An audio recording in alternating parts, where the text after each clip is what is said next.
그 교수님께서 소개해 주신 것처럼 See You Again이라는 책을 낸 저자이기도 하고요.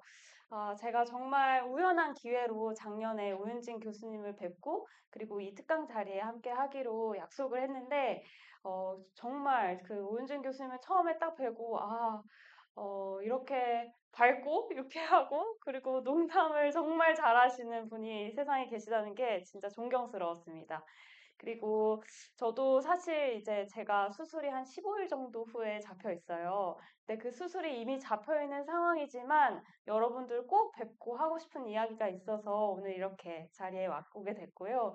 지금이 방학이라고 얘기를 들었는데 방학에 이렇게 추운 날씨에도 불구하고 토요일 귀중한 오후 시간에 함께 해주시면 정말로 감사드립니다.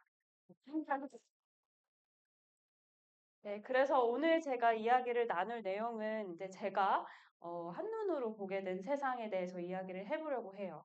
그리고 한눈을 못 보게 되면서 겪어왔던 과정을 말씀을 드리고, 그리고 여기 계신 분들이 이제 사회복지학부에서 공부하시는 분들이라고 제가 들었어요.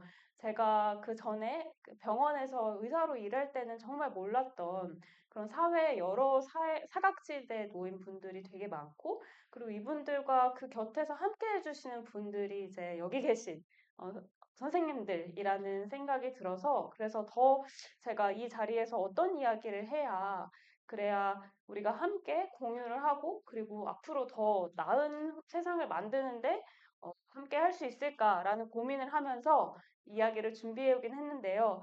부족하지만 제가 한 명의 장애인으로서 겪어나갔던 과정을 여러분들께 공유하고 그래서 여러분들이 또 선생님들이 그 사회에 나가서 그런 어려움을 맞닥뜨리는 장애인분들을 보실 때 좀 참고해 주시면 도움이 될 것 같습니다. 자, 혹시 넷플릭스의 중증 외상센터 혹시 보신 적 있으세요? 네, 이거 되게 재밌다고 그러던데, 저희 이제 제가 아는 그 이비인후과 선생님이, 네, 하신 이제 웹소설로 기반으로 한, 웹툰을 기반으로 한 이제 넷플릭스 뭐랄까 컨텐츠인데 여기에 되게 많이 등장하는 병원의 공간이 있어요. 두 개가 있는데 응급실하고 수술실이거든요. 근데 저는 지금 거기에 있는 응급실에서 근무를 하고 있습니다. 수원에 있는 성빈센트 병원에서 응급실 내과 진료 전문의로 일을 하고 있고요. 근데 저한테 응급실은 너무나 특별한 공간이긴 해요. 전공의 때는 응급실에 환자들이 밤새 오면은 같이 밤을 새면서 옆에서 환자를 지키기도 했던 공간이고요. 그리고 제가 갑작스러운 사고로 실려간 곳이기도 해요. 환자로 실려간 곳이기도 하고, 네, 그 얘기를 이제 좀 들려드리도록 하겠습니다. 그리고 사실 저는 내과 응급실에서 일을 하기 전에는, 되게 그 목소리도 크고, 뭐 하고 싶은 얘기도 많고, 그리고 뭐 세상에 전하고 싶은 뭐 얘기도 많아서 막 싸우기도 하고 그랬던 의사였어요. 내과 전문의를 따는 그 과정, 전공의 과정 중에는, 그러니까 전공의 협의회나 뭐 서울시 의사회 정책이사 같이 어떤 의료 단체 리더로서 일을 하면서 여러 의료에 지금 숨겨진 이면이나 부족한 부분들에 대해서 이걸 해결하자라고 목소리를 내서 이야기를 하는 의사이기도 했습니다. 굉장히 활발하게 뭐 코로나 때도 뭐 기자회견 같은 것도 했고 그래서 여러모로 활발하게 일하던 사람이었는데요. 근데 저한테 되게 특별하고 또 아픈 순간이 이제 닥치게 됩니다.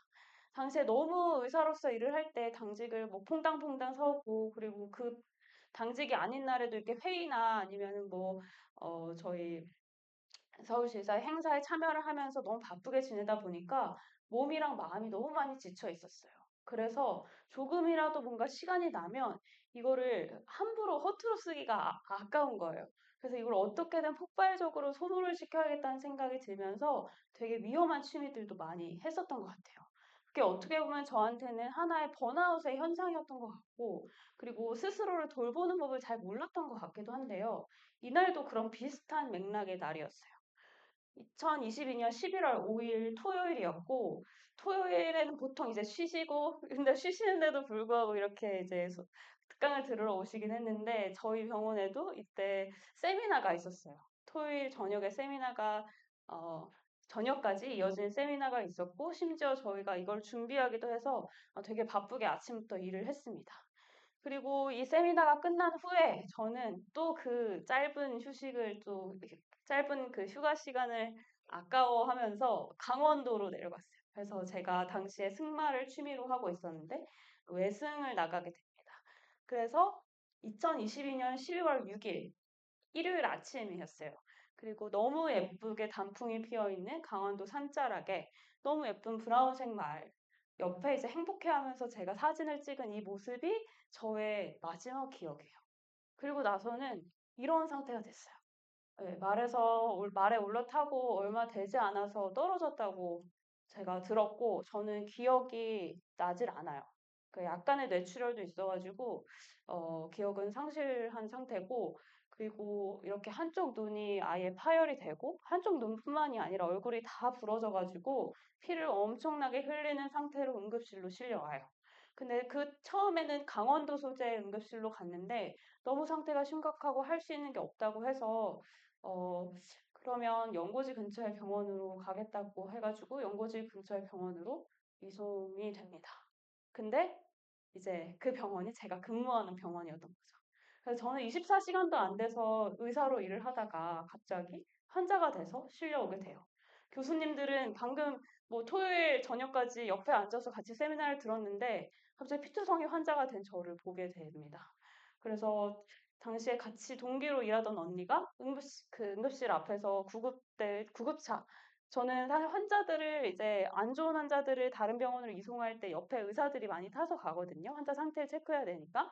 근데 그런 상태로 구급차는 수도 없이 탔는데 제가 환자가 돼서 탄 거는 경험이 처음이어서 그것도 되게 생소했어요.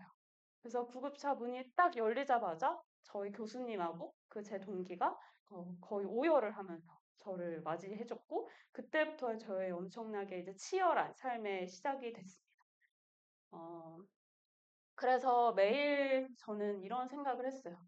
이 눈에서 뜨면 혹시 그때는 이제 한쪽 눈이 실명했다는 얘기를 이제 들었고 그럼 마지막 남은 그 오른쪽 눈도 실명 가능성이 높다는 얘기를 들었어요. 왜냐면 그 말 타는 환경이 너무 더러운 환경이어가지고 그쪽에 이제 한쪽 눈이 완전히 파열돼서 그 내용물이 다 바깥으로 빠져나온 상태였기 때문에 이 감염이 되면 반대쪽 눈도 적출해야 된다 하더라고요. 그래서 아, 나는 이제 혹시 어쩌면 앞을 전혀 못 볼 수도 있겠다라는 생각을 하면서 아침에 눈을 뜨면 계속 손을 허우적거렸어요. 이게 어두운 새벽이니까 앞이 잘 안 보이는데 그 와중에도 내가 이제 여전히 볼 수 있는지 확인하려고 허우적거렸던 생각이 나요. 되게 어, 뭔가 간절했던 마음들이 있었던 것 같습니다. 그래서 저의 이제 그 과정 첫 번째는 생존이었어요. 사실 이때 뭐 눈이 보이고 안 보이고도 떠나서 너무 심하게 다친 상태여가지고 피도 너무 많이 흘렸고, 제가 젊은 아이였기에 만정이지 아니었으면은 사실은 사망할 수도 있었던 사고라고 하더라고요. 그리고 정말 기적이라고밖에 생각할 수 없었던 것은 보통 말에서 떨어지면 척추를 다치거든요. 그러면 이제 호흡이 멎거나 아니면 사지를 못 쓰게 되거나 하는데 저는 너무너무 신기하게도 손톱이 하나 찢어져서 혈종이 생기고 말고는 사지는 진짜 아무 데도 다친 데가 없었어요. 네, 그냥 진짜 정말로 그리고 흉터도 얼굴에 여기 지금은 보이지 않는 1cm 정도의 흉터가 전부였어요. 너무 신기하죠? 그런데 이제 눈은 너무너무 심하게 다쳤던 거죠. 그래서 그런 상황이었지만 어쨌든 피도 너무 많이 흘리고 심지어는 뇌출혈도 살짝 있었기 때문에 저는 생존이 첫 번째 목표가 됐습니다.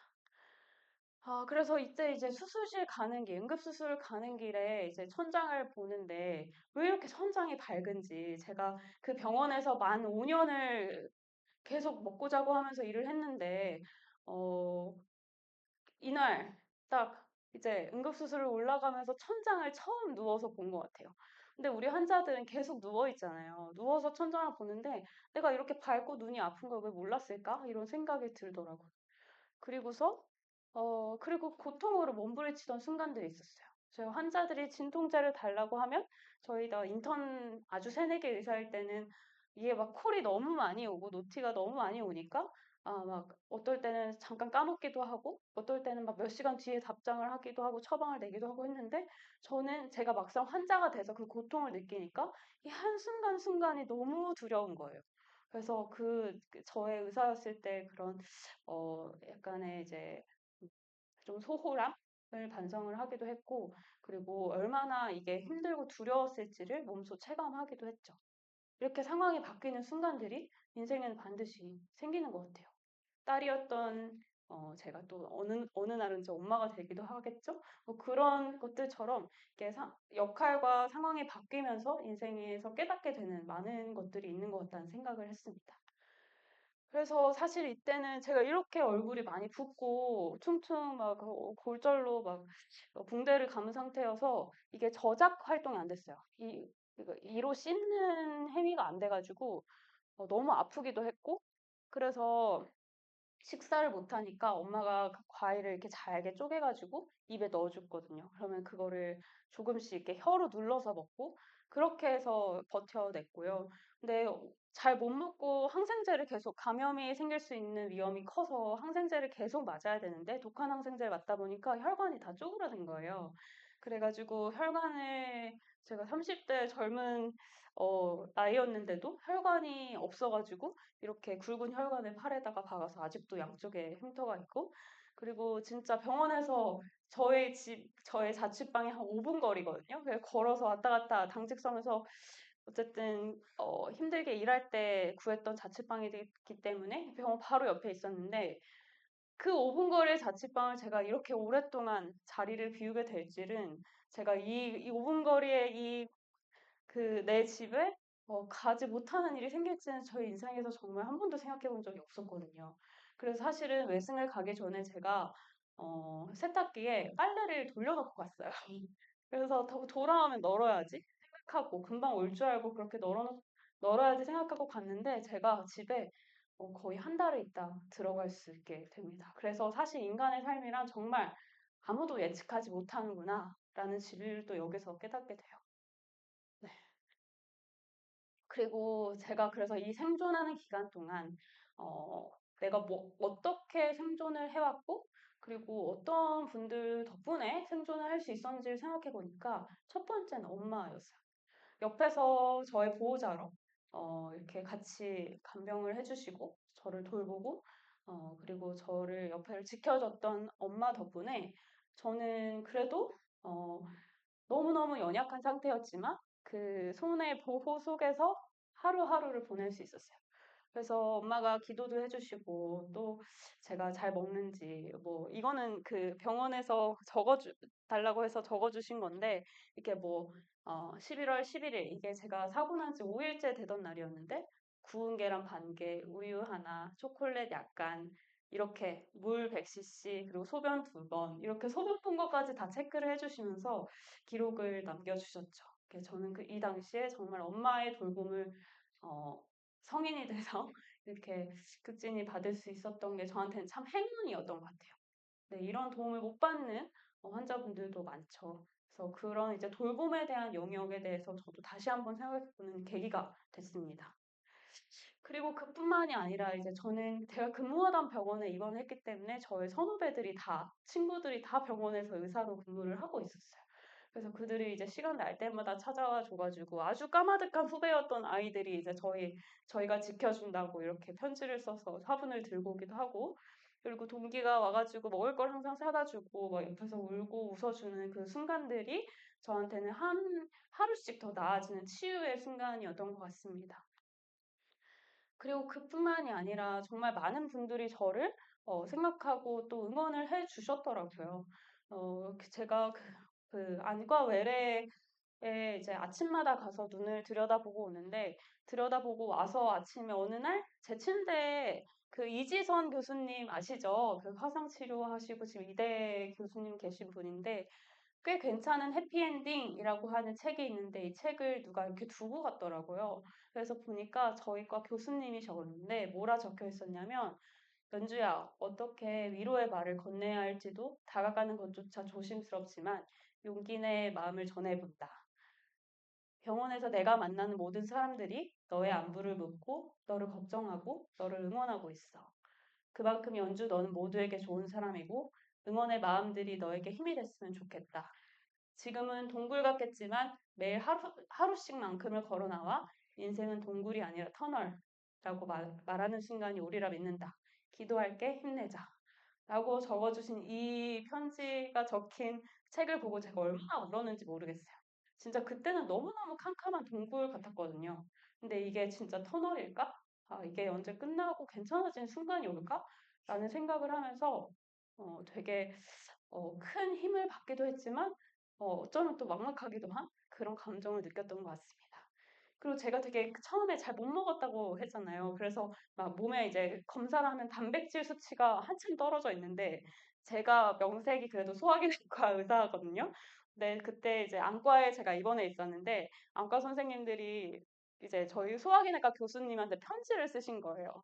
아, 이 환자가 지금 씹는 걸 잘 못하고 통증이 심해서 잘 못 먹으니까 이걸 좀 해결해 달라고 소화기내과 교수님한테 편지를 쓰신 거를 보고 저희 교수님이 편의점에서 파는 모든 계란과 그리고 오렌지 주스 같은 걸 다 사들고 가지고 오셨어요.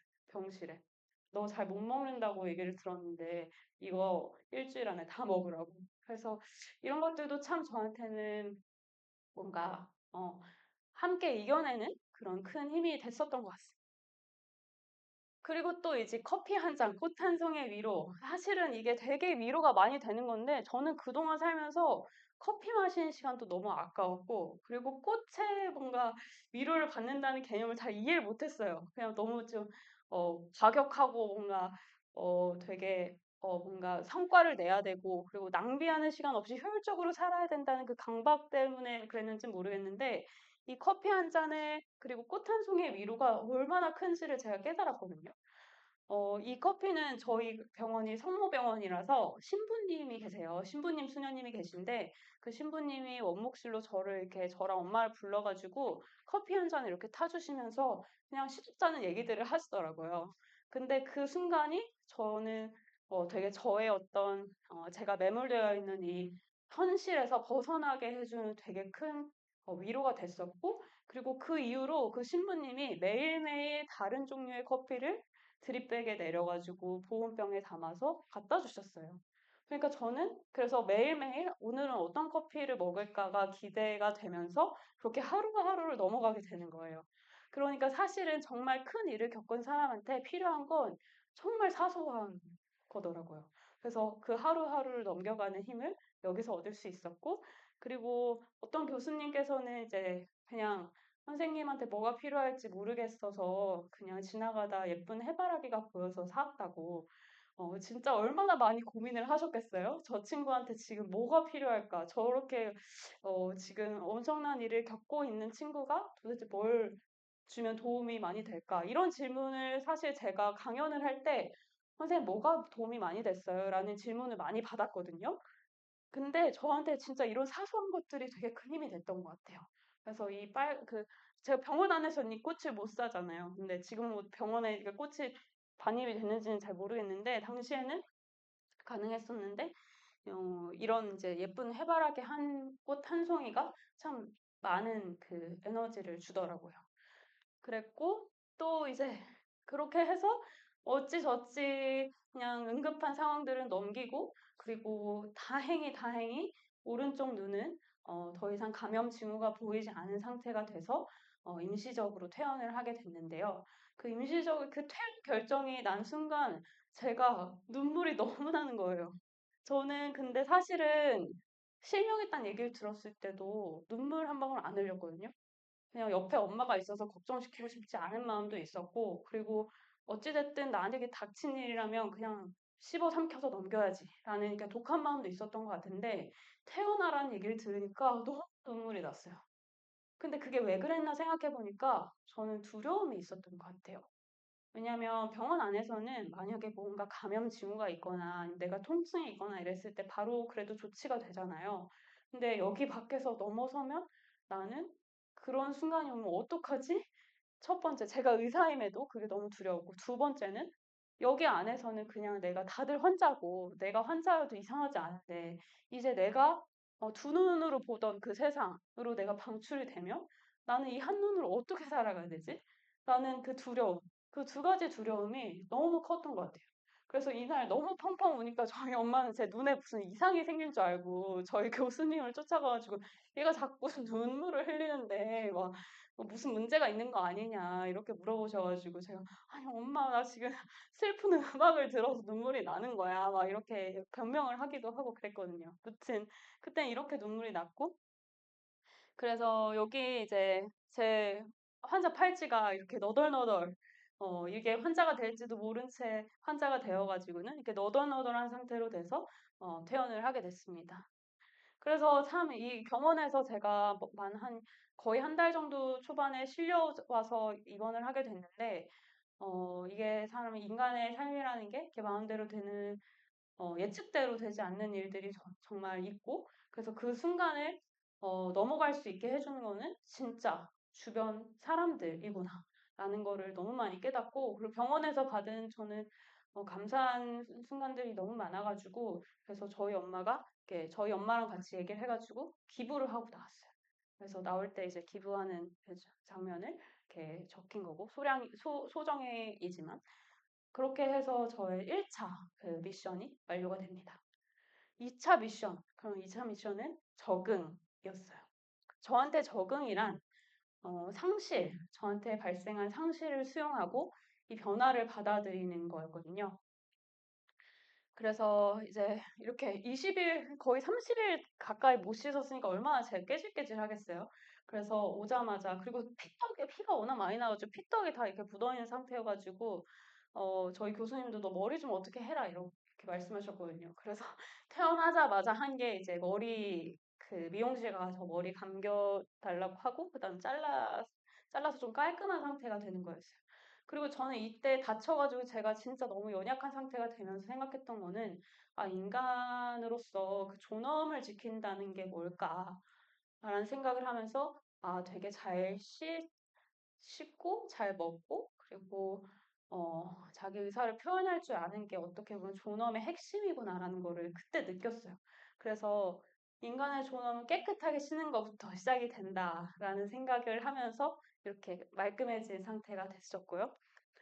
그리고 그 외에도 다양한 또 이제 도전들이 있었죠. 도전들을 통해서 적응을 하고, 처음에는 진짜 한눈으로 보면서 걷는 것조차도 힘들어가지고 엄마가 부축을 해주셨었는데, 그런 것들에 조금씩 익숙해지고, 그리고 나의 어떤 지금 현재 익숙해지는 순간들을 넘어갔죠. 이 과정에도 진짜 주변 사람들, 특히 가족들의 힘이 엄청나게 컸었던 것 같아요.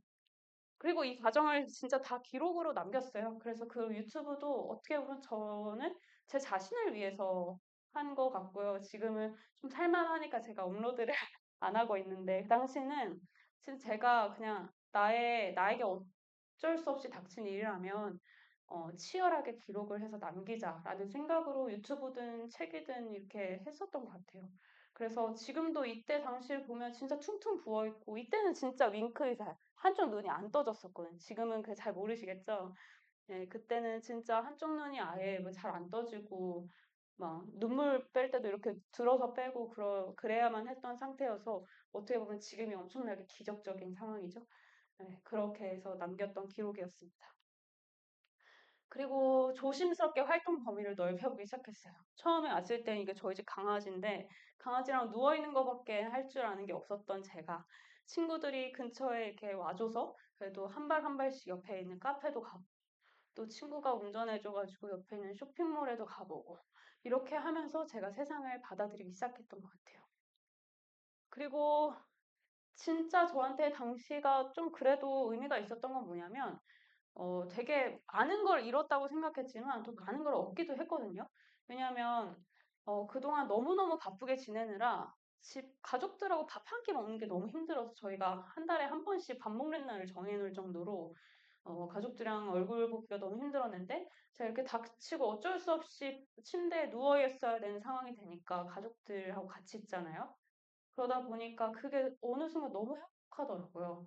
어느 순간 너무 행복했고, 그리고 그동안 사실 제가 막 책 읽는 거 되게 좋아했는데, 전공의 때 이럴 때는, 병원에서 일할 때는 너무 바쁘게 살다 보니까 책 한 권 읽는 게, 책 한 줄 읽는 게 진짜 사치였거든요.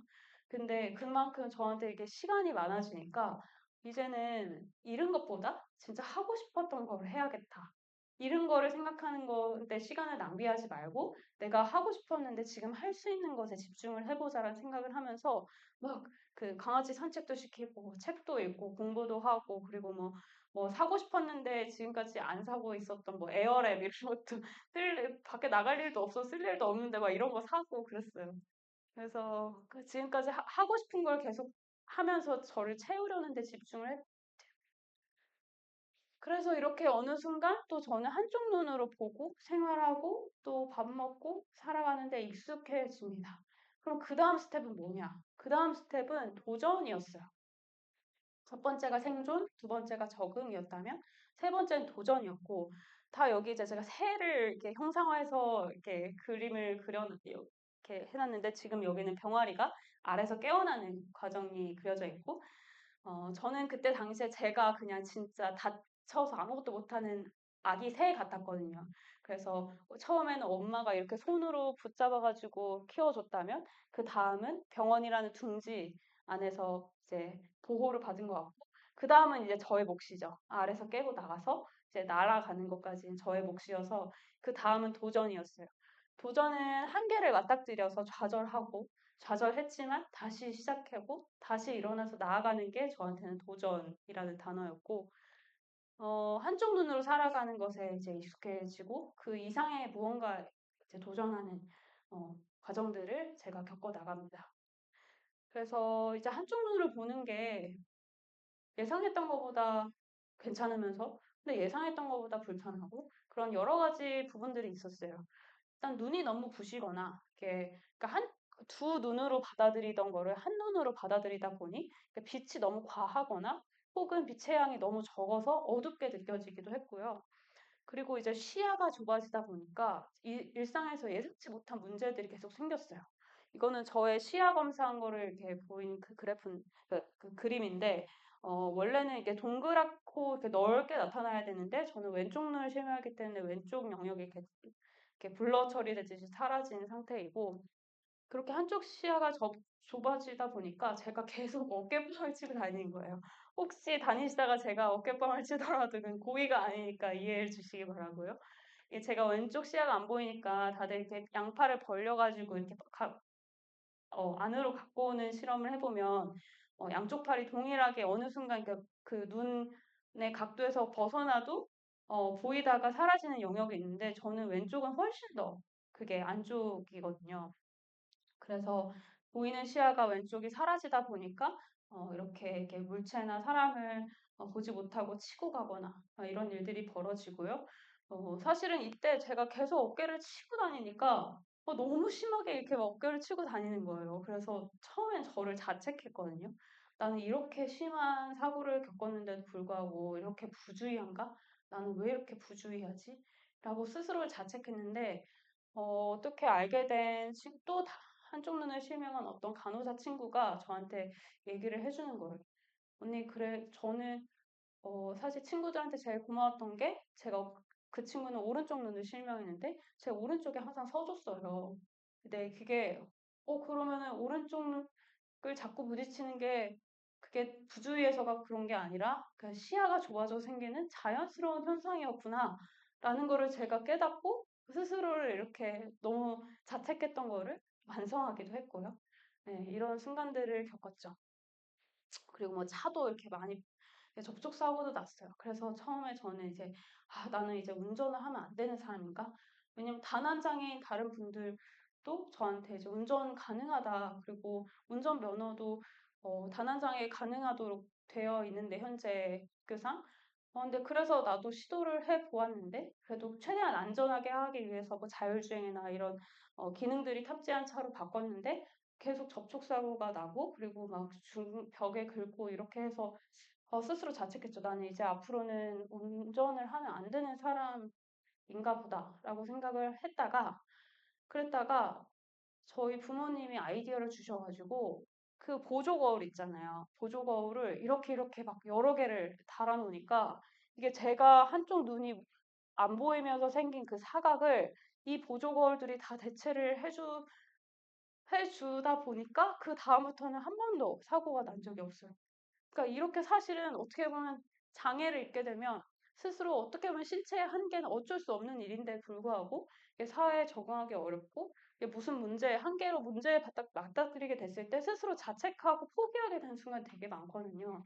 근데 이게 사실 최근에는 또 많은 기술이 개발되기 했고 그리고 어쩌면 되게 사소한 그 노력으로 또 해결이 가능한 경우도 있어서 이런 부분에 대해서 저도 조금 더 도전적으로 임해야겠다는 생각을 했습니다. 깨달음을 얻은 순간이었고, 그리고 그렇지만 또 어쩔 수 없는 거는 3차원 입체시의 한계가 있는 거죠. 그러니까 인간이 두 눈이 있는 이유는 그 두 눈으로 초점을 맞춰가지고 정확한 3차원 거리를 계산하기 위해서 그런 건데, 아까 온준 교수님께서도 이제 축구를 좋아하셨는데 한쪽 눈으로 이렇게 자꾸 헛발질 했다고 하시는 게 이게 정확한 게 3차원 초점 맞추기가 어려워서인 거이기도 하거든요. 그래서 저는 엘리베이터 눈을 누를 때 되게 이렇게 한참 이렇게 손을 뻗어야 내 생각보다 되게 멀리 있어서 이걸 한참 손을 뻗어야 버튼이 눌러지고 이런 거에서 아, 내가 좀 달라졌구나, 예전에. 이런 것들을 느끼게 됐죠. 되게 사소하지만 그래도 달라진 건 달라진 거니까. 그리고 이렇게 해서 저의 한계들을 계속 생활 속에서 하나 둘씩 깨달아 가면서 이제 경험하는 과정들이었고, 그리고 그건 현재 진행형이기도 해요.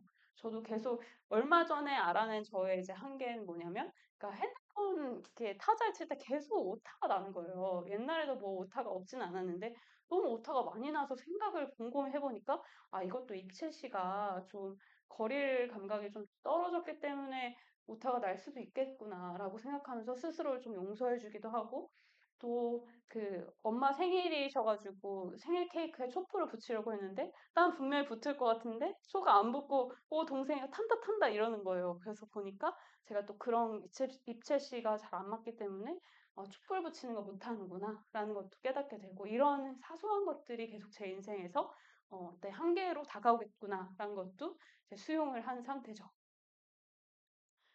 그리고 나서 이렇게 이제 한쪽 눈으로 그래 보는데 살아가는데 일상에서 어떤 문제가 생기는지들을 잘 알았고 앞으로 일어날 거라는 것도 알았고 그래서 수용을 했어요. 그럼 그다음 뭐냐? 그다음은 이제 복귀죠. 복귀. 내가 사회에서 하던 일에 복귀를 하고 혹은 사회에서 하던 일에 복귀를 하지 못한 경우 내가 할 수 있는 또 다른 역할을 찾고 이런 것들이 이제 다음 단계였는데요. 이제는 그 아기 새가 이제 세상에 던져지는 순간입니다. 이 과정이 되게 두려워요. 두렵고 겁도 나고 이 과정에서도 분명히 상처가 있을 텐데 이 과정을 반드시 해야 이 장애를 가진 사람 그 장애뿐만 아니라 그 모든 사람들의 자존이 획득되는 것 같습니다.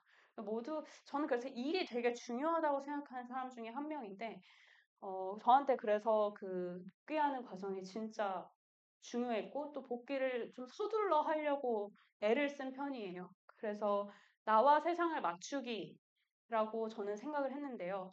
지금까지는 그냥 내 스스로 이 변한 상황들에 적응하고 도전해왔다면 이제부터는 나와 세상을 맞추기다라고 생각을 해서 세상은 그대로잖아요. 저한테 어떤 일이 생기더라도 세상은 알아서 잘 굴러가는데 그 세상에 나를 던져서 맞추는 과정을 겪기 시작합니다.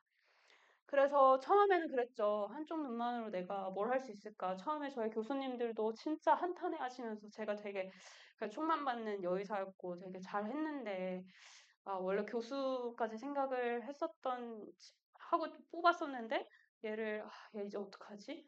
그래서 저한테 이제 분과도 계속 바꾸라 하셨어요. 뭐 신장내과로 바꾸던지 내분비로 바꾸던지 눈을 안 쓰는 직업을 계속 하라고 그런 분과로 바꾸라고 막 조언도 해주시고 했는데 근데 왠지 그냥 저는 제가 선택한 거에 최선을 다하고 그걸 유지하고 싶더라고요. 어떻게 보면 약간의 똥꼬집 같은 게 있어서 그런지 모르겠는데. 근데 다행히도 내시경이 2D 화면을 보고 하는 거라서 저만 이게 익숙해지면 진료하거나 하는데 전혀 문제가 없었고 그래서 저도 그걸 증명을 해냈고 그래서 여전히 내시경을 하면서 일을 하고 있었지만 처음에 다친 직후에는 되게 막막하긴 했어요. 그리고 사실은 제가 의사라는 직업을 갖고 있었기에 망정이지, 그러지 않았더라면, 전문직이 아니었더라면, 아마 더 고민이 컸을 거예요. 그래서 이 사회의 어떤 복지 전반, 그리고 사회 체계 전반에 도움이 되게 필요하구나. 이런 장애를 입고 복귀하는 사람들에게서는 되게 중요하구나라는 걸 깨닫게 됐고요. 그래서 사실은 이 당시엔 진짜 이게 복귀를 언제 복귀하나 복귀를 생각하면서 너무너무 막막했는데, 그때 참 저희 가족들이 또 의지가 많이 됐죠. 이건 저의 하나밖에 없는 여동생인데, 여동생이랑 저도 이제 복귀를 생각하면서 이제 나도 사회에 나가야겠다. 이제 사회에 나를 방출시켜야겠다는 생각을 하면서 이 나의 지금 이 한계가 생기고 퉁퉁 붓고 달라진 이 모습도 기록으로 남기고 내가 받아내야지라는 생각을 하면서 프로필 사진을 찍으러 갔어요. 동생이랑. 근데 그 프로필 사진 찍어주신 감독님이 저의 얘기를 듣고 동생이랑 같이 찍어주신 거예요. 동생이 그냥 같이 갔는데. 근데 동생이랑 있으니까 눈물이 펑펑 나가지고 서로 눈물 닦아주는 장면만 찍고 이게 마무리가 됐거든요.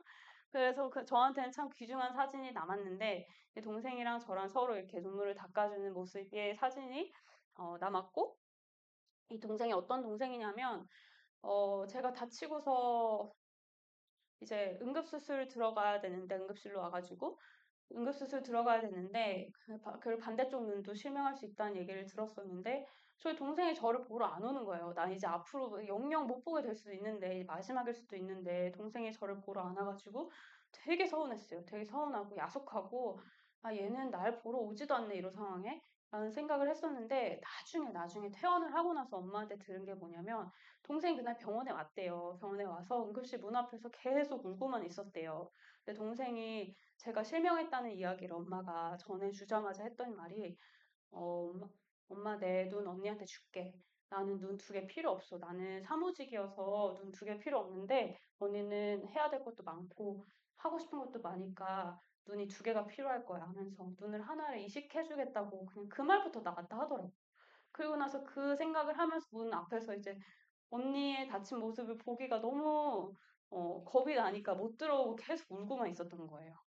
그래서 사실 그 얘기를 제가 듣고 얼마나 너무 고맙기도 하면서 스스로가 반성되기도 하면서 얼마나 눈물이 많이 났는지, 나는 반대의 상황이면 과연 내 눈을 내 동생에게 이식해줄 생각을 할 수 있을까 생각하니까 제가 너무 부끄럽더라고요. 되게 부끄러웠고, 그리고 이때도 이제 제가 막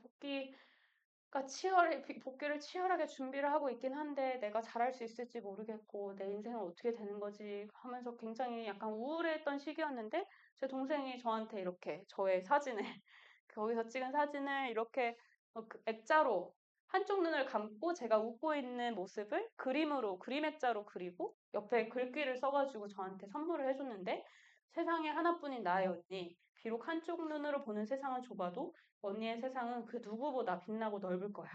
언제나 함께하고 응원할게. 올해 건강하고 행복하자. 사랑해. 오늘보다 내일이 더 빛나길. 이라고 적어서 준 이 액자를 보고 제가 다짐을 했죠. 아, 내 동생을 봐서라도 내가 잘 해내야겠다.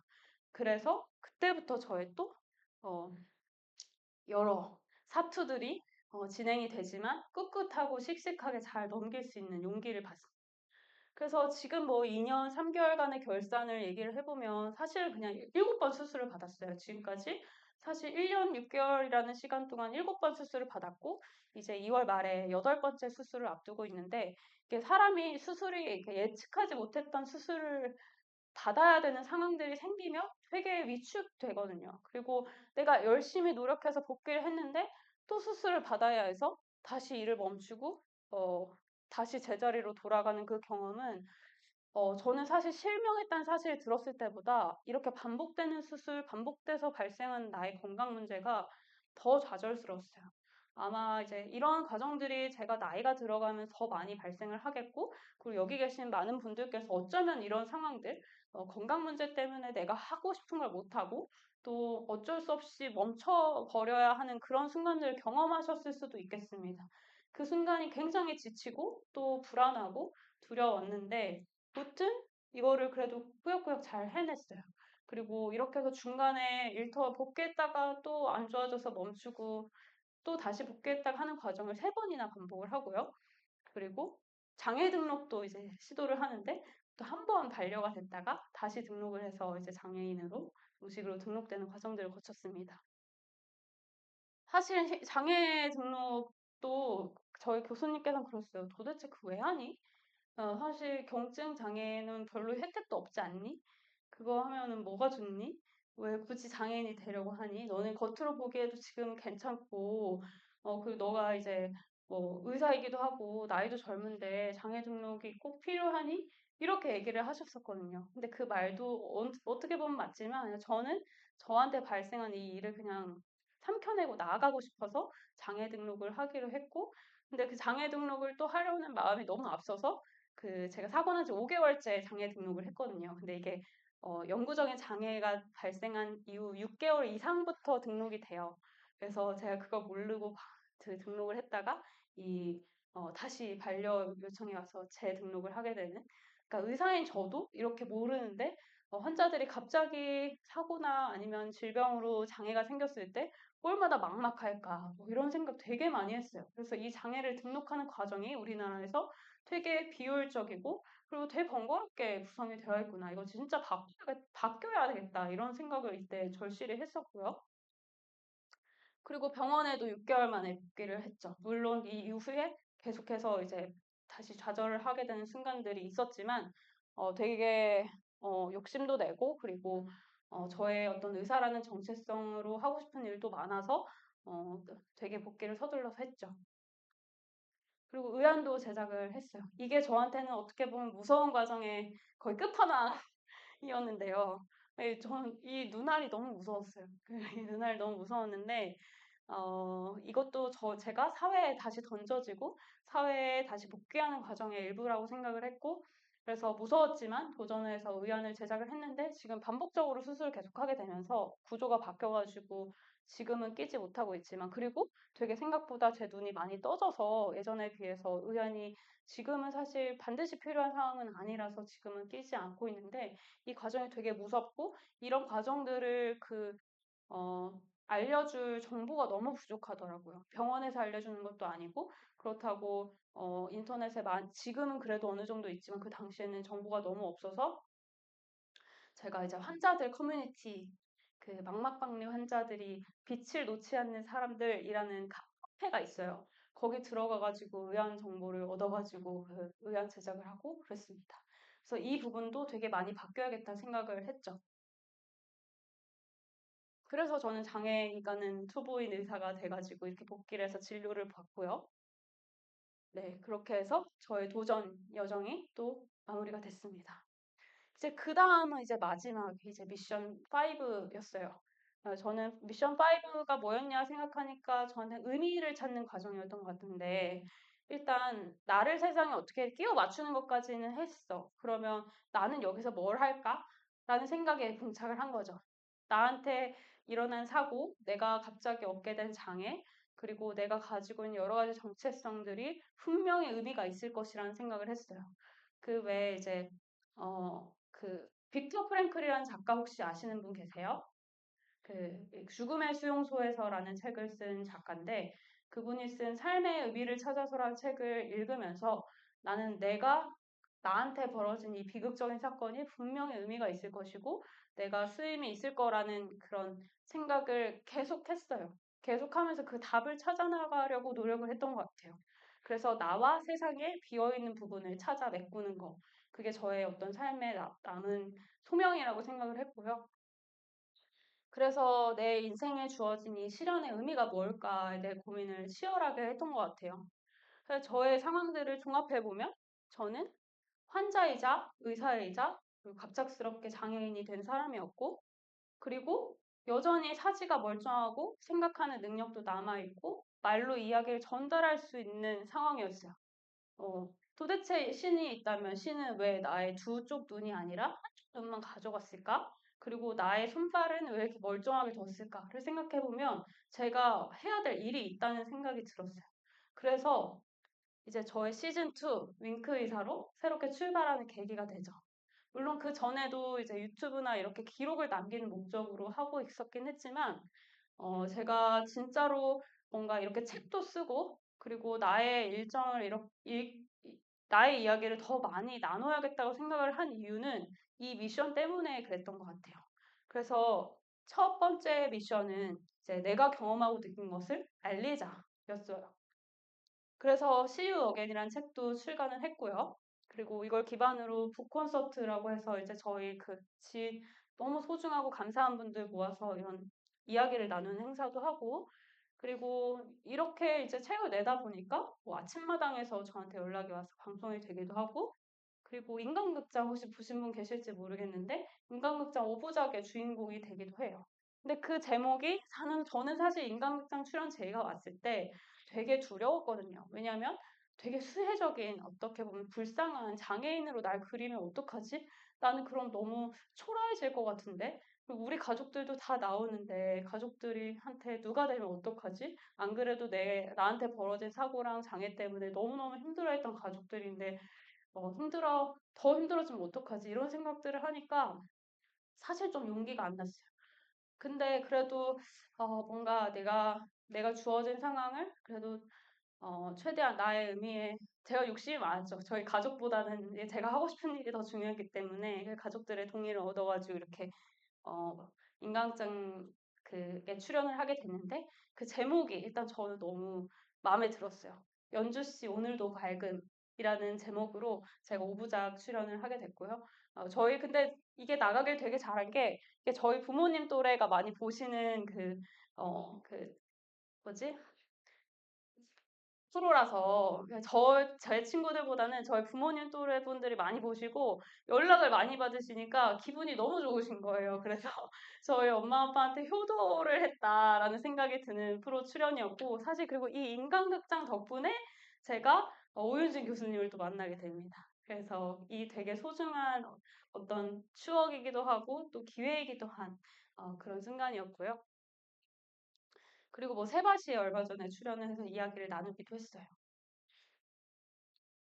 그래서 이제 나한테 벌어진 거, 내가 느낀 걸 알리는 것까진 됐는데, 근데 사실 제가 너무 장애인이 된 지 얼마 안 됐고, 그리고 내가 느끼고 경험한 게 다가 아닐 거란 생각이 들었어요. 그래서 그러면 그 다음은 내가 해야 될 거는 내가 잘 몰랐던 거, 잘 모르고 있는 걸 새롭게 배우자라는 생각이 든 거죠.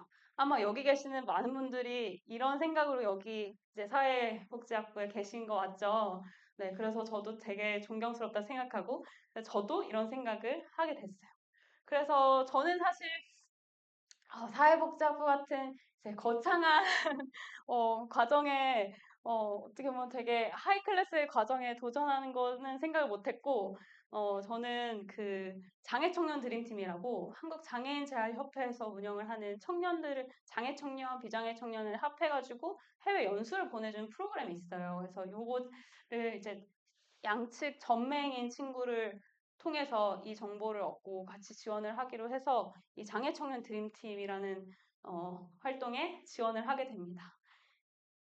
이때 이 청년이라는 이 기준이 있어요. 이 나이에 거의 제가 최고령자로 간당간당하게 붙어가지고 되게 분에 넘치게 20대 친구들하고 같이 이제 갔다 왔는데 정말 많은 걸 느꼈습니다. 그래서 해외는 스페인으로 다녀왔고요.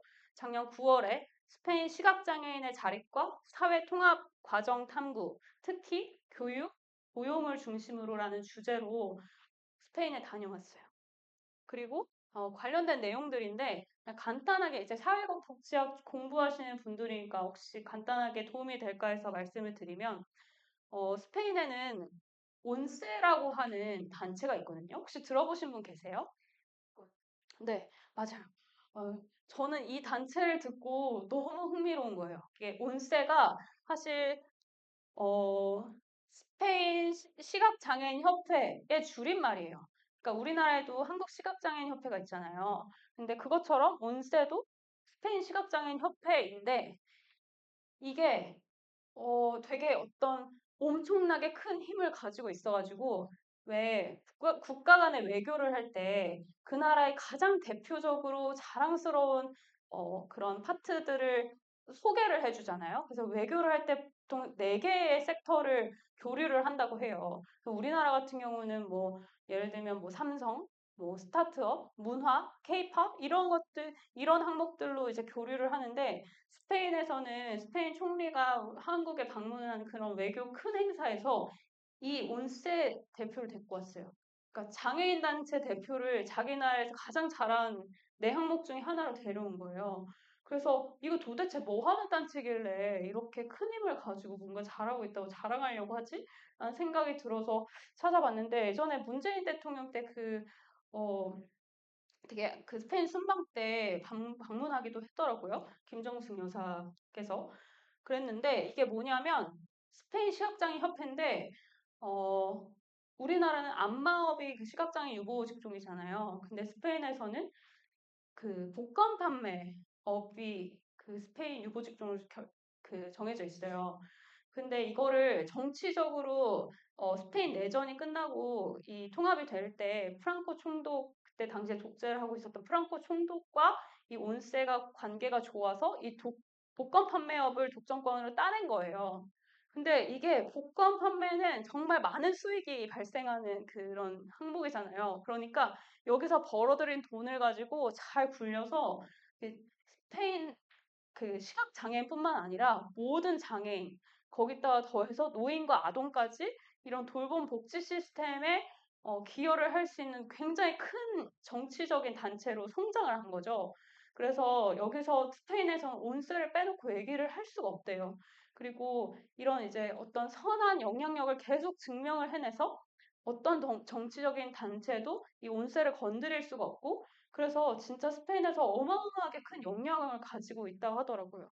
그리고 그래서 이 온세에서는 복권 판매업뿐만 아니라 장애인 복지 전반의 정책이나 아니면 그 인력 교육이나 그리고 심지어 대학교까지 설립을 했고 그래서 그런 걸로 기반으로 해서 스페인의 이제 장애인 복지 체계가 엄청나게 성장을 한 거죠. 그리고 그뿐만 아니라 그 사람들도 복권을 살 때 이게 온세 복권이면 이걸 사면은 내가 시각장애인뿐만 아니라 장애인들을 도와준다는 생각으로 복권을 그 우리나라에선 복권을 나만의 이익을 위해서 복권을 사는데 스페인에서는 이 복권을 사는 행위 자체가 남을 도와주는 행위라고 생각을 하면서 어, 산대요. 근데 그것도 너무 아름답고 그래서 저희가 이걸 보러 갔다 왔죠. 그래서 저희는 이제 여기는 세 명이 다 시각장애인이었는데 여섯 명의 팀으로 구성돼 있고 세 명은 시각장애인, 세 명은 비장애인이었고 근데 세 명의 정도나 유형이 조금씩 다 달랐어요. 한 명은 전맹, 한 명은 저시력, 한 명은 저단한 장애였고요.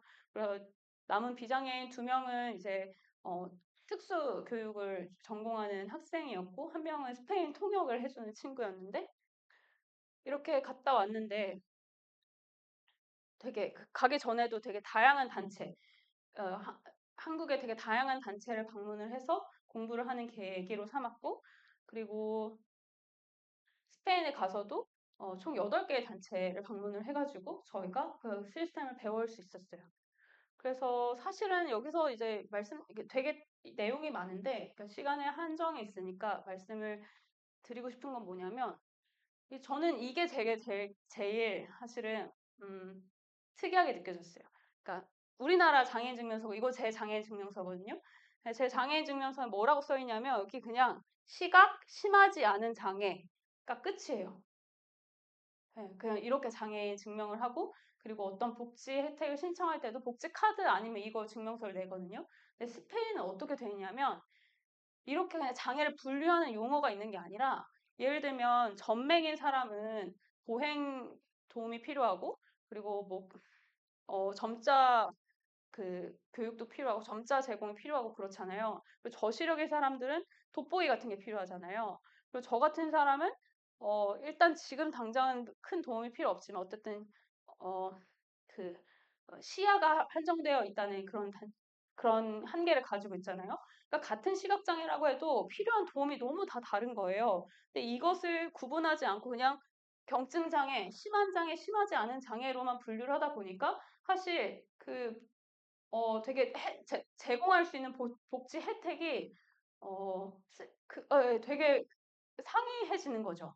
근데 이제 스페인에서는 장애인 진단서가 어떻게 돼 있냐면, 장애인 증명서가 어떻게 돼 있냐면, 이 사람이 어떤 도움이 필요한지를 기준으로 구성이 되어 있어요. 예를 들면, 이 사람은 보행 보조가 어느 정도 필요하고, 그리고 뭐 어느 정도의 시각 보조가 필요하고, 그리고 어느 정도의 뭐 혜택을 지금 필요로 한다. 그러니까 이 사람이 필요한 보조의 정도 그리고 양을 설명을 해줘 여기에 장애인 증명서에 적혀 있다 보니까 이게 되게 실용적이고 그리고 어떤 이제 사실 장애인 입장에서 심한 장애, 심하지 않은 장애 딱 이렇게 나눠지는 것보다는 내 사회가 나에게 제공하려는 도움을 중심으로 증명서가 구성이 되어 있다 보니까 장애인들이 느끼는 자존감도 되게 높아지고 이렇게 다르더라고요. 그래서 이렇게 그러니까 어떤 이제 체계에서부터 달라지는 그 차이를 느끼게 되면서 우리나라가 나아가야 될 영역이 되게 멀구나 이런 생각을 하고 돌아왔어요. 그래서 마찬가지로 온세도 그리고 또 하나 느낀 건 뭐냐면 사회복지에 돈이 너무 중요하다. 사회복지 체계를 유지하는데 돈이 정말 중요하구나. 그러니까 스페인과 우리나라 차이는 사실은 뭐 사람들의 인식 차이도 분명히 있긴 하고요. 뭐 여러 가지 제도적인 차이가 있긴 하지만 사실 우리나라 공무원분들이나 우리나라 장애 지금 체계를 계속 끌고 오신 분들이 되게 선진 문물 많이 받아들이시고 되게 그 체계를 잘 잡아 놓으셨어요. 그래서 근본적인 거 저희가 스페인에 갔다 와서 보고 온 것과 한국의 시스템이 근본적으로 다른 건 아까 말씀드린 그 장애 증명서 정도밖에 없었고, 근데 문제는 돈이에요, 돈. 그러니까 예산. 그러니까 그 스페인에서는 온세가 복권 사업권으로 자생적으로 이 체계를 유지하고 발전시켜 나갈 만큼 충분한 예산이 스스로 만들어낼 수 있는 상황이었고, 우리나라에서는 아직 그게 안 되다 보니까 계속 정부에서 지원받는 금액으로만 그 예산으로만 운영을 할 수밖에 없기 때문에 어떻게 보면 되게 수혜적인 입장에 도움밖에 못 주는 근본적인 체제 자체를 바꾸는 노력이 되게 꿈 같은 그런 일이 된 거죠. 그래서 제가 되게 여기서 들었던 생각은 돈이 진짜 중요하구나. 그래서 이런 장애 전반 체계를 바꿔서 성장하려면 우리는 돈을 벌 수 있는 시스템을 마련해야 되겠다. 이런 생각을 했죠. 그래서 그 두 가지가 제가 느낀 가장 큰 점이었어요.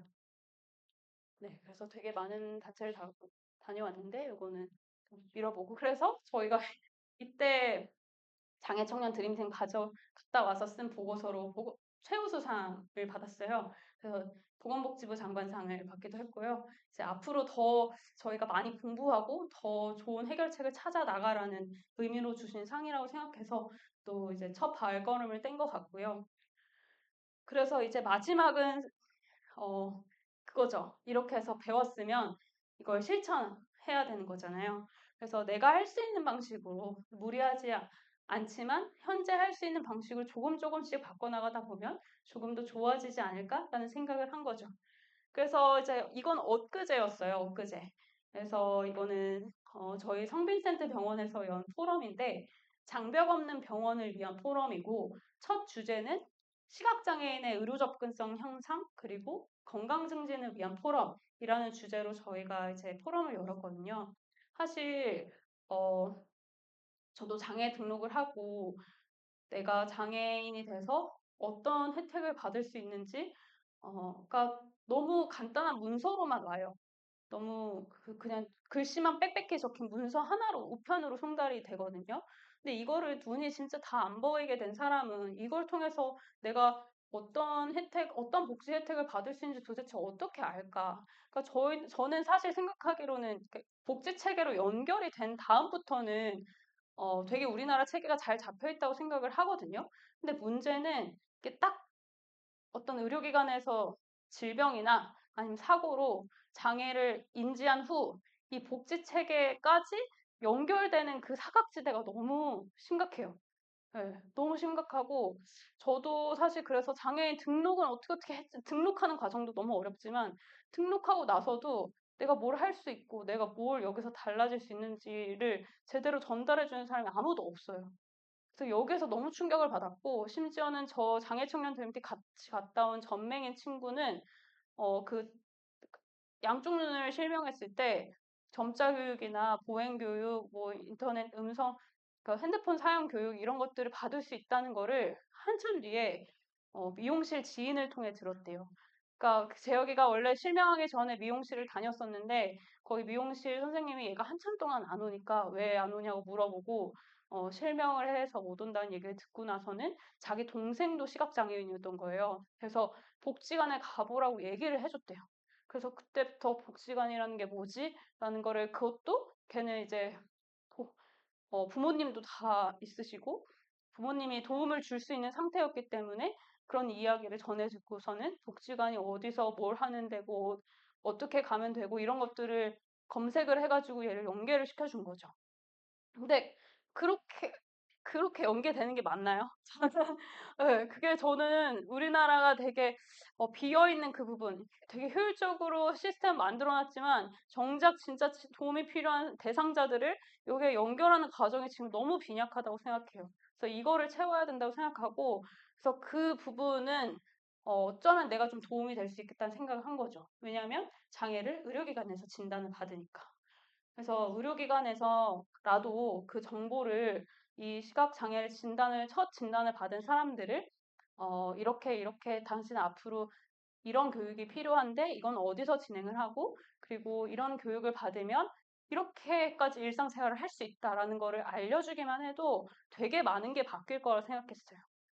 사실 이거를 그냥 어, 국가적으로 어떻게 할 수 있는 게 없는지도 많이 알아봤거든요. 한실현에도 가보고 그리고 뭐 고용공단이나 막 이런 데도 다 가보고 물어봤는데 지금 대한민국 법상 의료 그 개인정보보호법 때문에 이 진단된 그러니까 장애를 처음 진단받은 사람들의 데이터가 어떤 그런 이제 복지 교육이나 이런 뭐 재활교육을 제공하는 여러 단체들이 있잖아요. 복지관도 있고, 다양한 단체들이 있는데 이 단체 제공이 안 된대요. 그러니까 이것만 해결을 해도 이 사람들한테 닿을 수 있는 형태로 정보가 전달이 될 텐데 지금은 이게 막혀 있는 거예요. 그래서 장애를 처음 진단받는 사람들이 다 집에서 칩거하고 그리고 도와줄 사람이 없거나 충분히 전달받을 정보가 없으면 그냥 집에서 고립된 상태로 지내는 거죠. 그래서 이 문제가 너무 크다고 생각하고 그래서 앞으로 이걸 해결하려고 계속 노력을 할 거예요. 그리고 이 과정에 아마 그래서 제가 발표를 한 거고요. 시각장애 의료이용시 문제점이나 실질적인 삶의 개선을 위해 필요한 것. 이 외에도 뭐 다양한 이야기들을 나누긴 했는데 저는 사실은 의료기관에서 직접적으로 줄 수 있는 도움은 이게 가장 크다고 생각은 해요. 개인적으로. 그래서 결국에 오늘 하고 싶은 얘기는 그래서 저의 과정은 이랬고요. 저의 과정은 이런 여러 가지의 뭐 실패와 또 도전과 좌절과 역경을 지나왔는데 그래도 내 거를 나누고 서로 배우고 그리고 함께 바꿔나가는 과정이 참 행복하다는 생각을 했어요. 그래서 오늘 여러분들을 만나게 된 것도 저한테는 너무너무 큰 사실 기회고 그리고 또 되게 영광스러운 순간이고요. 이렇게 사회복지를 공부하시는 분들 만난 게 저한테는 이런 길을 선택해 주셔서 너무 감사하다는 말씀을 드리고 싶고 그래서 저희가 함께 고민하고 나아가면은 더 많은 것이 바뀔 것 같습니다. 오늘 강의를 들어주셔서 너무너무 감사하고요. 그리고 또 혹시 저에게 질문 있으시거나 아니면 해주고 싶으신 이야기 있으신 분 편하게 해주시면 시간이 다 갈 것 같아요. 감사합니다. 질문 있으세요? 또 들어봐요. 네? 네. 없어요? 저희 한 분 있으신 것 같아요. 네.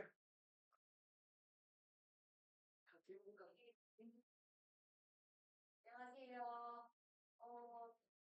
저는 사실 아직 입학을 하지 않은 어, 의회 지원한 지원자는 어, 학생이 될 예정인 학생입니다. 네. 문자를 받고 이 자리에 왔어요. 시각장애인 의사 선생님께서 강의를 하셔서 너무나 이건 나에게 준 하늘이 준 기회다 하고 왔어요.